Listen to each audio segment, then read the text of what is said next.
Welcome back, everyone, to another episode of Real Talk Interviews. We're joined by our lovely guest, Ryan Hadwen-Hussar. Hello, thanks for having me. How you doing? I'm doing great. How are you? Good, good. So tell me, Ryan, I'm looking over there. I know the cameras can't see it, but I'm curious what you brought today. Yes, Your I show, guess- a show and tell, if you will. I guess we're starting right off the bat, right? Yeah. By talking about this baby here. This is my new child that I just Oh, got. shit. Pink Floyd's "Wish You Were Here."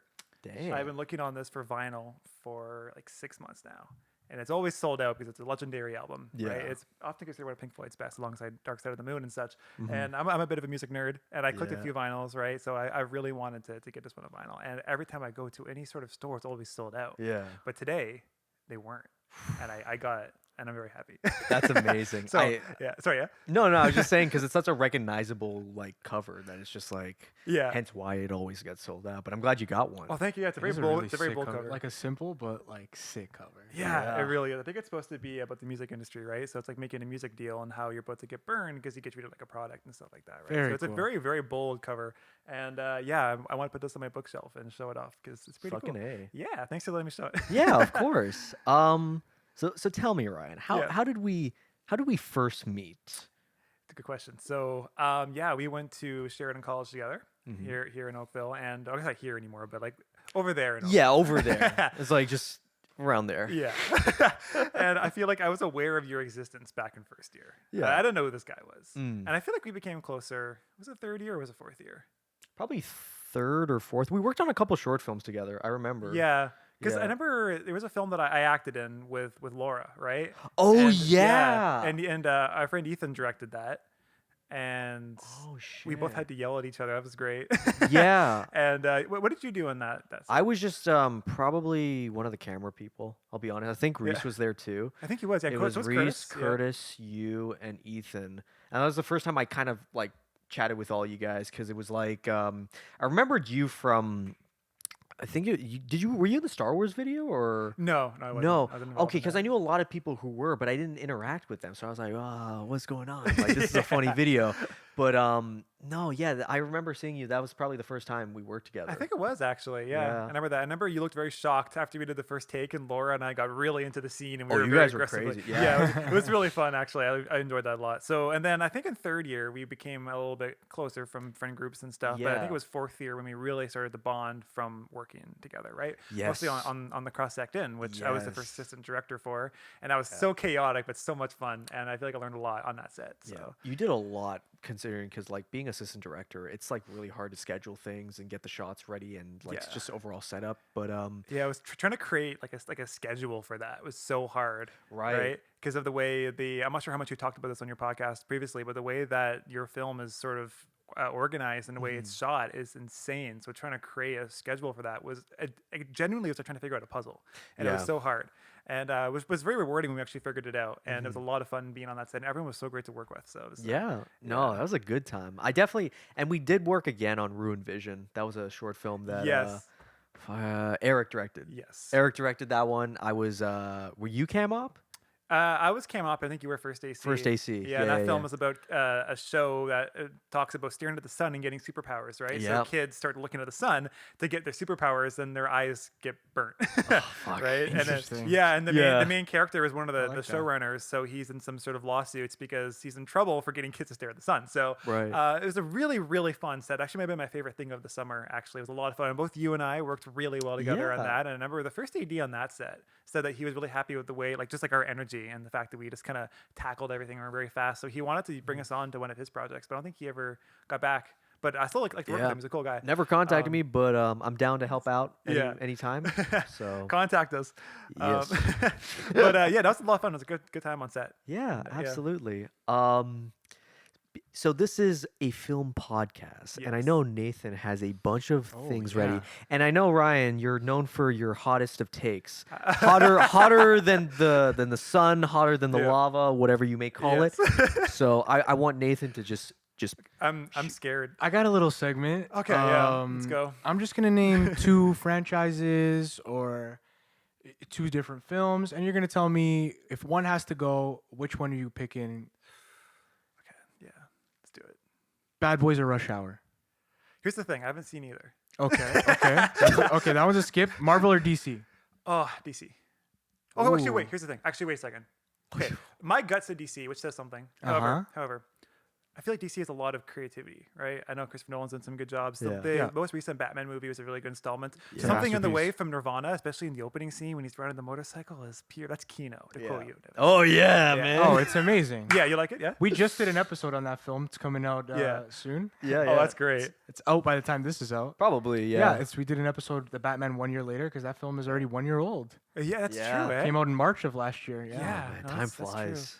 I've not actually seen the whole movie because I saw the first half with a bunch of friends and it reached like 1 a.m. and got really tired, so we Oh, okay. stopped. and Oh I no, haven't- you really I gotta. haven't finished. I You haven't really meaning gotta to. sit down and watch it. It's a masterpiece. It Yeah. was my Yeah. favorite movie of last year. Mhm. Yeah. Oh really? Absolutely. Yeah. Oh, that's awesome. So yeah, I feel like DC has more creativity, but Marvel.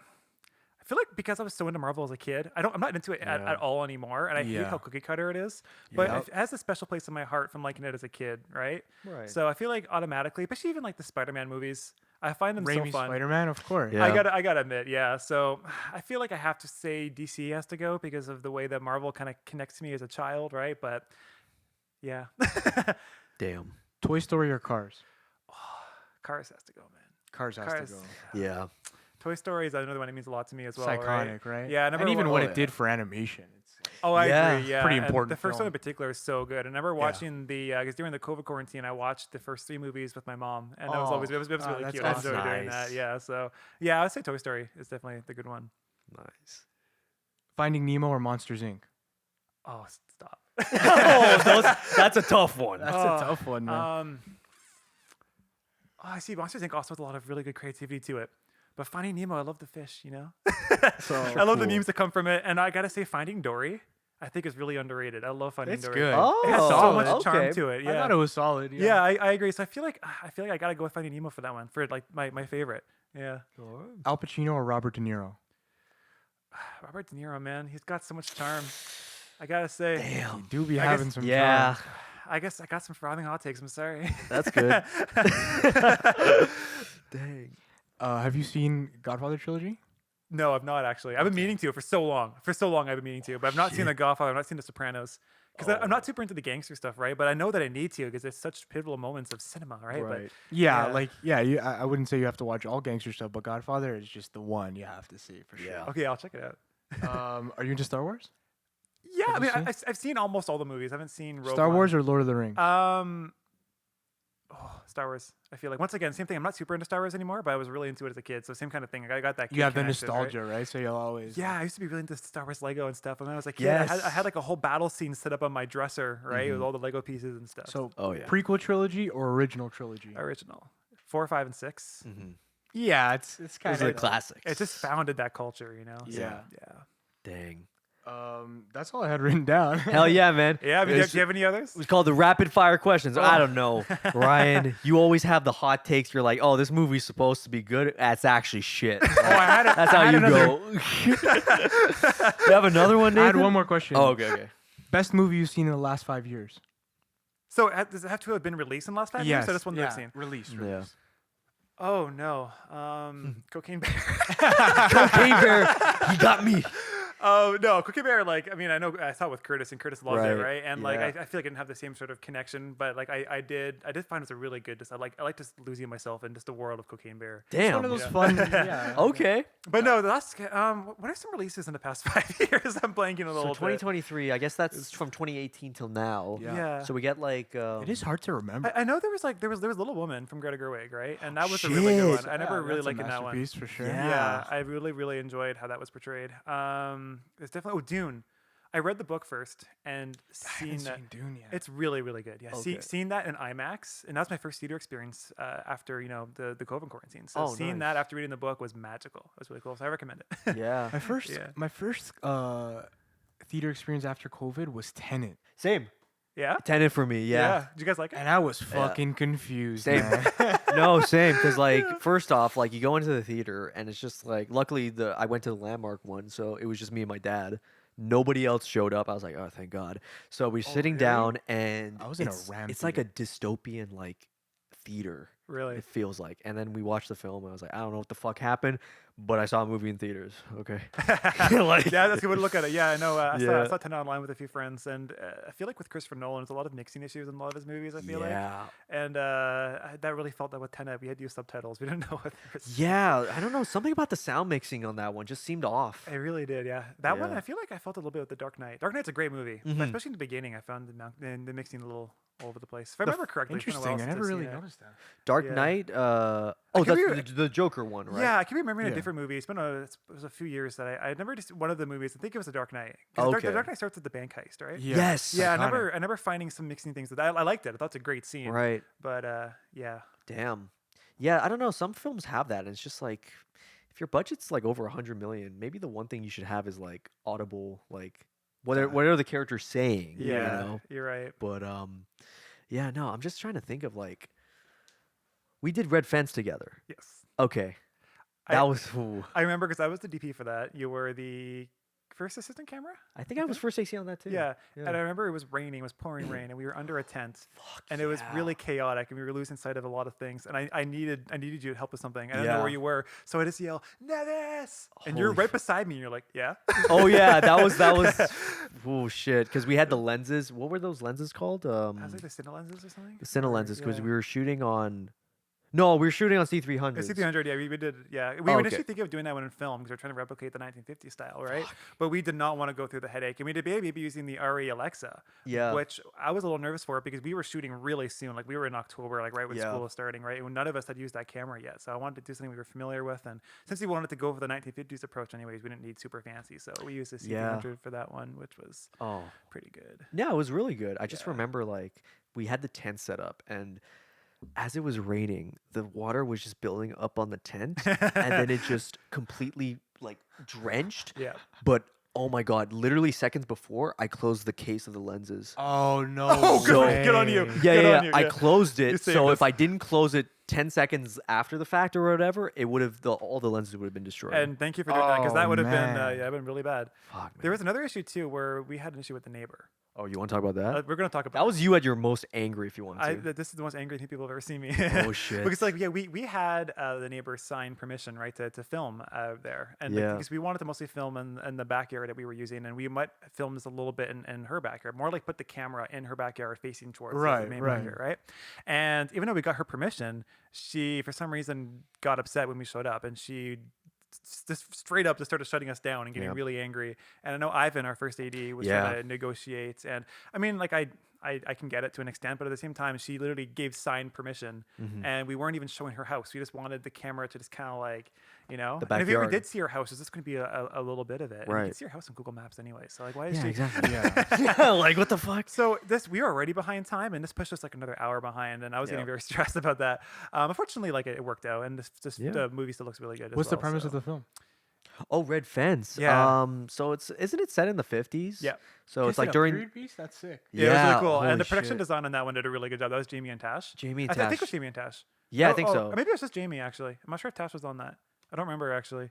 Yeah, either that or they both worked on Cross. Whichever one. They had the same type of like Yeah. production. And they did a really good vehicle. job. Oh yeah. Absolutely. But yeah, it's set in like the 1950s Cold War, and it's about this family who's trying to hide the fact that they're communists and stuff, and the other family's like, well, if you're a communist, you're evil and stuff. It's like, well, no, not really. I mean, you got to see like two sides of the coin or whatever. Yeah. That was like something along those lines about the ending, which they rewrote last minute. But that They was they, awesome. they did, yeah. Remember Don, who was the director and writer, and me, and then we also had Gabe, who was the key grip, and we were sitting over in my Yeah. car over lunch, and it was already pouring Were rain. you in the same car with them? I didn't drive them that day, but we were trying to rewrite. So we just rewrote in my car. Wow. And yeah, we were trying to figure out like what do we do because the final scene was going to be everyone just hanging out in the backyard and being friends, right? But Yeah. it was now raining, so first of all, that doesn't make Right. sense to a story standpoint, and second of all, we don't want to get everyone wet. So what do we do? So we Yeah. managed to fix it, and I actually think it's better because it looks so dramatic, and Mhm. it's dramatic in like a 1950s way. I don't know how to describe it. Just the contrast, Yeah. the heavy rain. It's just so like Right. 50s somehow to me. I don't know how to describe it. It just felt like that cheesy dramatic, you know? Yeah. And yeah, it was a lot of fun. And even just like Don did a really good job writing and directing that, and the actors also did a really good job portraying their characters. And I think Don did such a phenomenal job just creating that tension. Absolutely. You know, even like I remember I showed that film to my parents, Yeah. and during that dinner scene where there was I think because it's basically it's Soviet neighbors inviting an American over for dinner, right? Right. And the American was starting to snap at them, and the tension actually gets really really high. And I remember my dad was like sighing really heavily. I could tell like the tension was working. Yeah, so it was a lot of fun. It was a good time working on that. No, really loved working on that. That's another thing I'm curious about because I never really asked you about your interest and passion within cinematography. Hmm. Because I've had a few people already on for interviews where it's like Andrew's like VFX, Hmm. different positions along that. And I'm curious, what got you interested in cinematography within film? That's a really good question, actually. So when I first started film, I was really interested in everything. I love the editing portion. I love directing. I love writing, and I love just handling the camera. Mhm. And I think the editing and the handling the camera were my two favorites. I think because when I was in high school, I led a creative show that was called Slothmaker. Yes. Yeah, you've seen that. Oh yeah, man. Oh. So there was that was written by a bunch of friends and I was like the director and the cinematographer and editor of that, and we had a bunch of people in our school involved to act in that and stuff, and they did such a great job acting and bringing life to those characters. Like I owe a lot to my friends for partaking in that, but getting to be creatively involved in that, like once again, like getting to just boss my friends around and film them and edit it afterwards, like really that really built that passion for me and that, you know. And I was once again my favorite parts was I love just trying to figure out the best angle. You know, what's your best angle, right? Yeah. And I really liked actually splicing together the narrative. But as much as I love editing, it does require a lot of patience, and sometimes it gets a little like tedious. Yeah, So I still 100%. love it, yeah. And I do it a lot for my job, and I do love it. But I found I actually enjoyed the cinematography aspect a lot more. So I started to get a little bit more involved in that with short films in like second year and third year and such. And yeah, that's it. It's a good question. Yeah. You know, and What are it's- some movies that like really like inspire like when you watch it you're like, damn, the cinematography in that like is yeah. inspiring, like Yeah, well, I mean, before we started, you mentioned Better Call Saul, right? Which I have not seen yet, but Yeah. I want to see it because I want yeah, to see some like good to cinematography. me that's the best shot show I've ever seen. The cinematography definitely is noticeable. Like I feel like once an episode I'll be like, damn, what a shot. Yeah, no, that's great. That's Yeah. yeah, even like with Breaking Bad.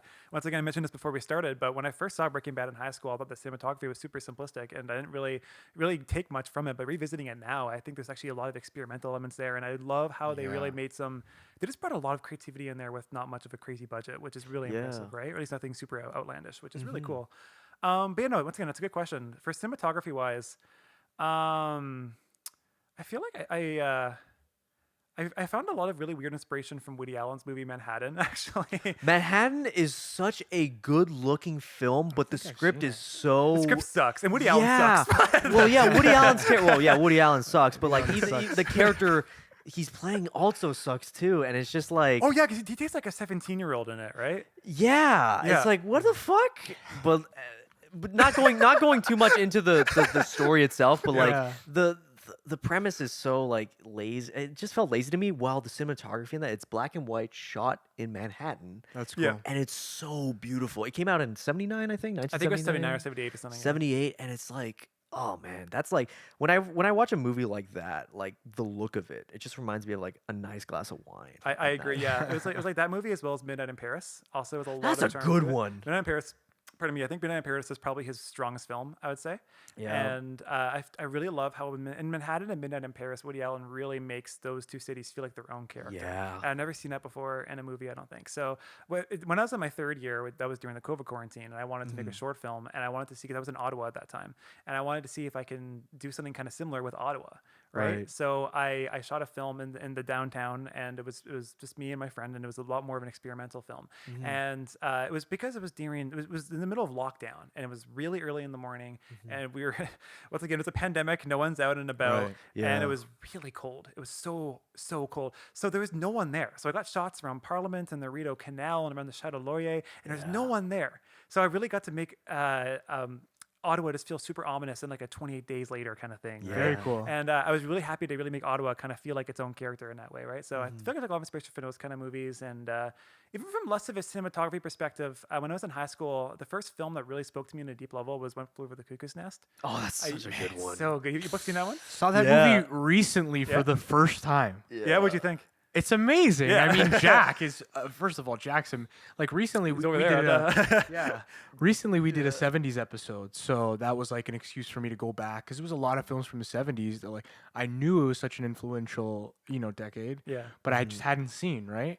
So I went back and I watched a lot of Jack stuff like Chinatown and One Flew Over the Cuckoo's Nest, and man, those movies are so good, It's so impeccable, yeah. powerful. Yeah. Yeah. Like you said, it stuck with me. Yeah. It's Something about it stays with you, right? And it did a really good job at kind of showing the injustices that exist systemically within like the medical industry. Oh, right? yeah. It's actually 100%. insane. And yeah, Jack Nicholson's acting in that might actually be some of the best acting I've seen just ever. Yeah. ever, to be honest. period. Yeah. I completely agree. Yeah, I'm glad Yeah. you agree. Yeah, it's insane. So it's gonna sound so silly, but when I was in like early high school, I was just not watching that many movies, and ones that I did see were very just not great movies. Yeah. So I just actually had this image in my head of just like, oh, I'm not into movies, man. And then I was in a psychology class, and it was when Flew Over the Cuckoo's Nest. And I Yeah. was like, movies can be good. That's funny. Oh man. So that one had a very profound impact on me, and I really liked it from a directing and a writing standpoint. And that really made me kind of think, what can I do that's kind of similar a little bit. And I don't feel like I made anything that was directly inspired by it, but it just kind of influenced me as an overall. If that makes sense. Yeah. So I feel like that's the beauty of film is that the only way we're going to make original ideas and creative ideas is to be influenced. You can take inspiration and, pay homage, but at the end of the day, it's all about what your interests are and Yeah. whether that's going to come through in a subtle manner. And I Right. feel like it has been for everything that you've worked on, Ryan. Like I remember you talking about that Ottawa one. I saw that. And I was like, wow, this is very like experimental, Thank you you. I know? appreciate And it. and a lot of people look at experimental and they're like, I don't want to do it. I don't want to take the chance because it shows your vulnerability, Right. in my opinion. But it's always good to try something like that. I think you're right. There's two things about experimental, and one is exactly what you said. It's a very unique sense of vulnerability, and a lot of people are not super comfortable with that, and it breaks the boundaries in really, once again, unique ways that not everyone's comfortable with. But I think there's a problem with a lot of experimental sort of content, and it's that it lacks a lot of narrative. I feel like. Yes. And something that I really want to try to do is see what can I take that's a lot more, it can emotionally resonate with someone a lot more, and how can I kind of basically integrate like more of a narrative in something that's kind of experimental, which is what I wanted to try with that Ottawa film, right? Absolutely. Because I think I love it when films just try new things, but they just, I don't know why, but they just abandon narrative to try new visual techniques, and I think that's a bit of a problem. Yeah. But yeah, Well, it's because it's like you got to have something. yeah, Because if you just show something so plain and it's like the audience can only have so much patience. Some people might have more patience than the others, but the overall medium is basically like, okay, what the fuck's happening? Right. Like I don't know what the fuck's going on here, Right, type of right. thing. You got to be answering those questions to the audience so that they're engaged and be like, oh, what's happening next? So I do agree that a lot of experimental films don't make any money because of that big issue. I think you're right. Yeah, and it's interesting to even think of that in the context of Skinamarink. Oh, Which you have me on your show. I'm bringing up Skinamarink. I'm That's sorry. fair. You That's liked it, eh? fair. Yeah, did you see it? I saw it. What'd you yeah. think? Yeah. I didn't like it as much. Yeah. I respect thought, that. Yeah. You know what? I thought at times it was extremely scary. Yeah. I was extremely scared, and I don't typically get scared of horror films just because I don't know. I kind of understand it's a film and don't, it doesn't really stick with me. Yeah. And some of those scenes in Skinamarink, I was like, man, I don't want to look at the screen right now. Like, I Yeah. do not want to look. Yeah. But I just felt like there wasn't enough going on for me to always feel super engaged. That's totally understandable. I felt like it could have been either a little shorter or Yeah. have like the narrative push a little bit more. Mm-hmm. But as an experience, watching that lights off by yourself or like not talking, it's effective, man. Did you watch it by yourself or in a theater? I watched it with my girlfriend. Oh yeah. No, at home. Yeah, yeah, it must have been more Yeah. scary. To be Yeah, honest. it I was. can It see was that. quite scary. Yeah. Yeah, I feel like Damn. I completely respect your opinion because it's. I mean, I would expect it in general, but I see your side with this because like it's. I'm a little bit of a middle ground with Skinamarink because I feel like there's so much staring at walls that they don't need. Yeah. Right. Yeah, that's my main criticism. Which is a very fair Yeah. criticism, but at the same time, I was horrified throughout the whole movie, and part of it is because I'm not really good with jump scares, and they did it like Ooh, they had a couple that got me. The Yeah. phone one. The like, phone one was a ugh. good one. The faceless girl, that got me. The doll. I think Yeah, the the doll doll, was the yeah. first jump scare that Yeah. fucked me up. I was like, But- God damn it. No, I agree. Yeah, I know those jump scares have been criticized for being cheap, and I can totally see that as well. But they were effective. So Yeah. I spent Yeah. a lot of the movie with my ears plugged, like, oh. And I what's think me? the Oh, reason yeah. they were so effective in that film Yeah. is because you're staring at walls. And it's like you're staring at walls for so long that you almost let your guard down Yeah. and then boom. Exactly. Yeah, it's Yep. scary. So yeah, I feel like that movie it's like a solid 3.5. I liked it. Yeah. but it's I do think it could have maybe used a little bit less walls. You're right. That's yeah. fair. I think I gave it a 3 on Letterboxd. Yeah. Nice. I just found out you're on Letterboxd. You I gotta be just part got of the on there. Letterboxd Oh, yeah? community, man. Yeah, I Yeah. just got on there. I just recently started logging my films, and now I like look forward to it. Yeah. Like, It's really fun. when I yeah. finish a movie, I'm like, yeah. Do you have like a highest rated movie for you? Like which one did you give 5 stars first? That's a good question. Let me That's pull that a- up. that's Check cool. it. No, guaranteed. You know what's gonna happen, Yeah. Ryan? You're setting this up. Is like you check your 5-star, and then you look at the movie. Ryan rated it for 1 star, and you're like, oh, Yeah. you did that with Tampopo. Are we gonna talk about Tampopo? Is it time? If you want to, I mean, I'm just busting your balls when it comes to it. It's just just Like for most context, people. Yeah. It's just we watched Tampopo for a movie club and everyone adored it. Everyone Yes. really loved it, and I did not. Yeah. And it's one of those things where I do respect it. I really do. I do Yeah. respect it as a good movie. I see totally why people like it. And I respect all your opinions, of course, but it's just it did not do it for me. I was so painfully bored. No, that's I don't fair. know why. Yeah. Yeah. It's different for everyone too. There's always that one film that everyone enjoyed, and then you're just like, It's just I don't know what I'm not seeing, But it's like I do think it's really cool the way it played with food because it shows how food can be used in so many different contexts. And I think that was a really Yeah. cool concept. And the way it is structured, it's you have your main characters trying to create like a ramen noodle shop, Right. and then it will stop and just follow a completely new cast of characters with a completely like different story for like 10 minutes, 15 minutes, whatever, and then it will drop that and go right back to the main people. You never see those characters again or Right. whatever, right? So Yeah. and I think that's a really cool idea. It's just the way that it was done just really, really derailed the narrative for me Yeah. and really took me out of it. And it was just I don't know if it's just the way I watch movies. I don't know why took me out of it more than the rest of you, but like something about it was just like, nah, I'm not feeling it. It was just a fun contrast because like everyone enjoyed it, and then Ryan, you're like, nah, man, just- it was 3 funny out of 10. because you Get all that shit out of here. you all rated the movie like 4.5, 5, right? And I just dropped 1.5. Boom. And then Jacob got so mad, and it honestly warranted. Yeah, definitely. Yeah, no, Jacob definitely deserved When to that hear movie that. come out?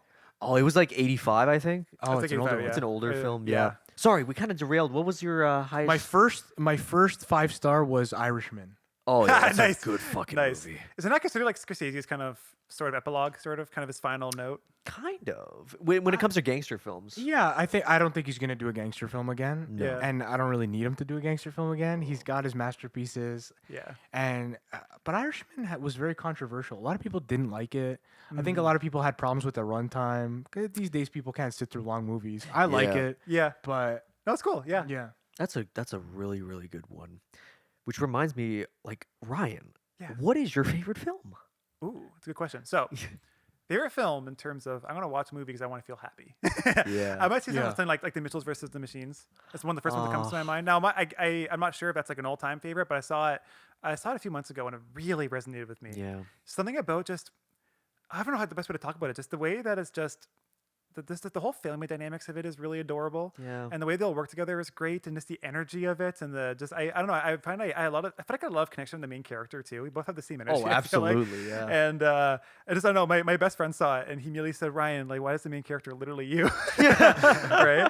My favorite movie in terms of like this movie is so sad, but I really think it's one of the best movies I've ever seen in my life. Is probably Children and Men, directed by Alfonso Cuarón, and it's got Clive Owen in it and Julianne Moore. And for those that don't know, it's basically set in a future where women can't have babies anymore. They can't get pregnant. So basically, there's no future society, and everything starts to fall apart. And then basically, one woman does get pregnant, and people are now going to try to use her for their own gain, but they're trying to get her to like a hospital so they can try to find a cure, or whatever. Right. Right. It's kind of it in a nutshell. I've never seen that. That's a cool premise. It's a really really cool premise, and the way that it depicts the declining society, because it's not strictly post-apocalyptic, but it's a declining society, and it's depicted in such a raw way, and the cinematography in it, actually, this is another, I don't know why when you asked me that question, this movie didn't come to my mind, but the cinematography is one of my favorite parts because it's shot with a bit of like a documentary feel. There's a lot of long takes. There's a lot of just like the camera's just going to just move over to completely something else, and it's the way that it's done. It's just so, it makes it feel so much more naturalistic, and it really pulls you in a unique way. And just once again, I think it's some of the best directing that I've seen, and the production design, the way they direct the extras and everything as well. It's all done in a really realistic way that's super effective. Yeah. So, You've told me about that film, and I remember those shots are just like, God damn, how the fuck did they do that? Like, Yeah, you I don't kind of know. ask yourself questions like that when you see a film that good in terms of like blocking and just like the shots and how they, oh fuck, man. It's insane. Yeah. Yeah. I mean, I won't spoil anything, but there's a few like battle scenes that are done in just like one shot. Right. I actually don't know how they did it. It's insane. That's amazing. It's really impressive. Yeah. Yeah. So it's yeah. What's your favorite film? My favorite I'm sure film? you've talked about it before. It's right behind you, man. Whoa, It's Iron Giant. yo, Yeah. That's cool. your favorite film, actually? Favorite film of all time, I yeah. didn't know that. That one hit me the hardest. I feel like the message of that is like you are who you choose to be. Oh, that's cool. Really hit home for That is me. hit hard. And I feel like if that film didn't exist, then my career and my passion would be it wouldn't be the same. Really? Eh? Yeah, no. Oh, I love that. I feel like that's what hit me the most, and yeah, I think Nice. that and Fablemans was really fucking good. Yeah, that's Steven You think Spielberg. Right? Fablemans is one of your favorite films? It's definitely like maybe top 10. Wow. Yeah, That's top cool. 10 for me. I think it's because I got so fucking emotional watching that film in theaters. Because I saw that like I think months after it got released, so it was still in theaters. Yeah. And I went in and I was like, "There's two other people in the front," and I took seats in the back, and I was Nice. like, "Oh man, it's a Spielberg film." And I'm watching it like 20 minutes in. I'm so broken. Man, I'm I so missed that one in emotional. theaters, and I'm upset that I did. Holy Yeah, me shit. too. I didn't see. Actually, I haven't not seen it all. Yeah. Actually, Yeah, yet. it's- Yeah. If you have like passion for filmmaking or making movies in general and stuff, like it hits home. I can see that. Yeah. And yeah, man, it's more like Steven Spielberg trying to do like an autobiography of himself, but not really, because like the characters' names are different and the parents and whatnot. Oh, But cool. yeah, no, that one too. And do you have a favorite movie? Man, mine are. You guys got some good artsy answers. I mean, that's pretty great. Like, I'm a big fan of gangster films, so like Nice. Godfather, Yeah. up there for sure. Like 1 and 2 are just like in my top 3. Nice. Hell yeah. man. Seriously, and Yeah. man, one that really stuck with me always, Shawshank Redemption. Yeah. Oh, the ultimate dad movie. It's so good. Shawshank's really good. Yeah. It's really great. Oh yeah. I love And it. it's like, I watched that when I was younger and didn't really have an eye for like film and wasn't really into it. And then when you go back and you're like, wow, this it's such a great script. Yeah. Just Yeah. like the story, it's just so good. The characters, you fall in love with all of them. Yeah. It's one of those perfect films in my opinion. Oh, Yeah, I absolutely. feel like that was directed by Frank Darabont. Yes. And I don't know, I actually don't know how to describe it, but his films have a very specific feel to them. You feel it in, what else has he done? Green Mile. I've not seen Green Mile yet, but Oh, based he on did based on the Green trailer, Mile, eh? I see Yeah. Green Mile. Green Mile's. Oh, that one fucking is emotional, man. I really Yeah, want to see super. that. Yeah. I have the book too. I'm thinking of reading the book first. And then, Yeah, because those are both Stephen King adaptations, right? Yes. Shawshank and Green Mile. and even The Mist, because The Mist was also based on a Mist. short story. Yes. And The Mist has that same kind of feel that I was describing with the Shawshank Redemption, but so does also the first season of The Walking Dead. I don't know what it is, but just this is like a Darabont sort of like a feel Yeah. that I love, and I'm not sure if he's done anything really or done much after The Walking Dead. I have not heard anything, which kind of sucks because like Yeah. I remember I want to watch one film that he did. This was right before he did The Mist, Yeah. but after Green Mile, it was The Majestic with Jim Carrey. Oh, cool. It was like set in the 50s, and like I think he gets unconscious, so he doesn't remember anything from his past, and he goes into this town and he just makes friends with all these people. Is Jim Carrey? Yeah. Nice. Oh man, and that was a I'll that's a see Frank- anything Jim Carrey's in, man. Oh, Yeah, I absolutely. agree. Yeah. It's That's a awesome. shame if he really is serious about retirement. It's a damn shame, man. Wait, what? Because like he said, like when he was doing press for Sonic the Hedgehog, too, What? he literally said, "Yeah, this is probably my last movie." And then It's even tragic. the woman interviewing her was like, "What?" And he was like, "Yeah, I don't really like. I'm good. This is." He was like, "I'm not gonna say never. Maybe something one day comes across, but I'm probably done." That's tragic. Imagine saying that After for Sonic the Sonic the Hedgehog Hedgehog 2 press. What the fuck? That's tough. I know. Yeah. I know even like with Eternal Sunshine of the Spotless Mind. Oh my god, One of my that favorites. one fucking. Yeah, even the Emotional. Truman Show Oh, That was- Truman Show hits. is That one's amazing. too, yeah. Yeah, that's a great one. So yeah, he does when he does a lot more of his serious roles, he still has a really good Jim Carrey flair to it, where he still Yeah. kind of he like still like brings a bit of overacting to it a little bit, but he does it in a way that I wish brings he did- so much cuteness to it. You know, I wish It's he great. did more serious stuff. Yeah, I I wish agree. we Yeah. got more serious Jim Carrey. That's what Yeah. I say about Sandler too. Oh, absolutely. Sandler- Uncut Gems is the best Adam Sandler movie, in my opinion. It's my yeah. favorite. It's my Yeah. favorite. Yeah, Uncut is good. I always have a soft spot for Punch Drunk Love personally because that one, like, I don't know, that character, man. It's so. I've not seen that one. It feels so real at times, just like how he acts and stuff. Really, yeah? Because there's this sense of anger within the character because he's just like. He wants to fit in, but he doesn't feel like he's Yeah. fitting in and stuff like That's that. cool. And that one's great. And Uncut Gems, I saw that like 3 times. When I watched that like 3 times the first week. When it came, I was so floored by how anxious the movie made me Really, yeah? that I kept watching it to like figure what is making me so much more anxious than other films. Yeah. And it's just, it's the pacing, it's his character and how he's like such a degenerate gambler. Oh yeah. That it's like, if something's going good, you're still anxious and you're not happy for him because you know he's gonna fuck it up. Yeah. That's I think that movie's Fucking- it's a masterpiece. I That really- one's That's really and I know cool. he's working with the directors, Safdies? the Safdie brothers. He's working on another film with them right now. Yeah. Oh. Oh, that's really cool. I did not know that. That's really Yes, awesome. he is. Dang. You saw Good Time, right? Yes. Yeah. That's another one that has like fucking intense anxiety. Yeah, in it. it's been a while since I've seen it, but if I remember correctly, the cinematography is just super close in everyone. Right? I Yes. remember that being also really intimidating as well. Oh yeah. And that Makes was you really effective. claustrophobic. Yeah, that's a good way to describe it. Claustrophobic. Yeah, it was really. That one was really about. Sorry, words. That one was done very well. I've not seen it Yeah. in a while, so I remember very little about it. But I remember, feeling that intensity a lot. So. I love movies that can make you feel uncomfortable. Yeah. There's something about that. It's Yeah. like me watching. I'm sitting here watching a movie on TV or in the theater, and I'm feeling uncomfortable. Yeah. And there's some power to that. That's like, it's very hard to do. Have you ever seen Climax from No. Gaspar Noé? Dude. That movie gave me one of the most uncomfortable feelings I've ever seen in a movie. And this is going to sound so pretentious, but it felt more like a movie. It actually felt like an experience a little bit because it's basically about a bunch of dancers in France and they're celebrating in a school before they go down to America to do a tour. And someone spikes like sangria, right, with LSD. Okay, yeah. And then the whole movie is basically them just tripping on LSD and falling apart because they didn't realize this was going to happen to them, right? So they're not Right. prepared and they're all just freaking out for like an hour. And Yeah. it's so scary, but it's done so effectively. Once again, another phenomenal art piece, right? Yeah. And when I was finished that movie, I had to go on like a really long walk. What did I just watch? Dude, some films are like that. That's why, like with Gaspar Noé, there's just some filmmakers. I'm like, I'll put this on the side. Yeah. I don't like. I cannot watch this when I'm in like the greatest mood. Yeah. Because that kind of, you know what I mean? Do you ever have that feeling with some films where it's like, oh, you got to watch this, and then you're thinking, it's like, That's how I feel about The Yeah. Whale right now. I'm kind of avoiding The Whale The because I'm Whale. like, I don't want to cry during The Whale. It Oh, doesn't it's- sound appealing. I want to see Yeah. Brendan Fraser. I hear it's a great performance. yeah, Probably going to win the Oscar. Who knows? But yeah, that one, yeah.